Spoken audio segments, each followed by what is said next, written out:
Здравейте хора, това са нашите кучета Сара и Рая. Днес ще ви представя малко смешки. Тоест малко смешки с тях. Те са много забавни, наистина. И така, нататък. Вече имам едно видео на двора с хората, с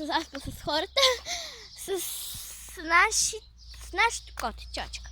Сара, погледни. Това е Сара. Рая, погледни ме.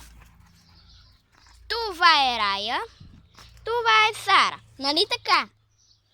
Рая, дай лапа. Вижте сега. Рая, дай лапа. Дай лапа. Не бере ме лежи. Дай лапа. Дай лапа. Дай лапа. Дай. Браво! Дай лапа. Дай лапа. Райче. Дай лапа. Дай! Абе, дай лапа.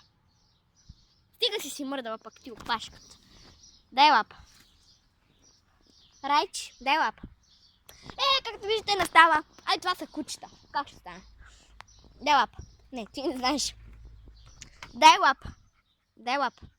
Райче, няма. Хайде. Дай лапа. Айде, дай лапа. Дай. Дай лапа. Дай лапа.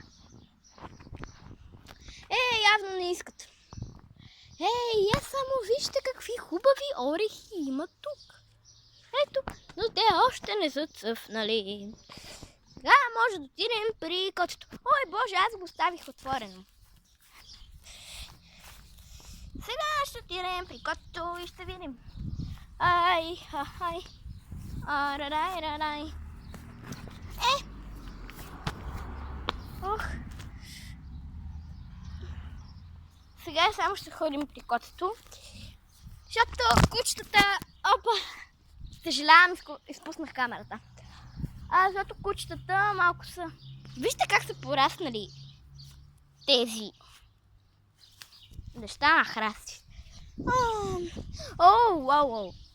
Ай, тук има един умрял плъх, но не искам да ви го показвам, защото е много гаден, гнусен и направо... Не знам. Но мога да ви покажа друго. Ето тук има детелинки. Аз открих 4 листни детелинки. Ой, какво? Да потърсим.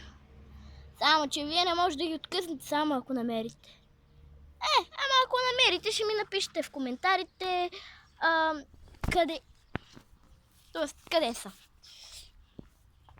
детелинки. Чакайте, че оставих котето отворено. Забравих затвора. Вие сте го виждали в предишния ми клип и знаете. Скри се там. Нещо що е. Вижте само какви рози има тук. Сега този клип. И ето тези цветя. Те са много хубави, нали? Напишете ми в коментарите колко ви харесват тези цветя и се абонирайте за канала ми. Само това чакам от вас. До скоро и до следващият ми клип.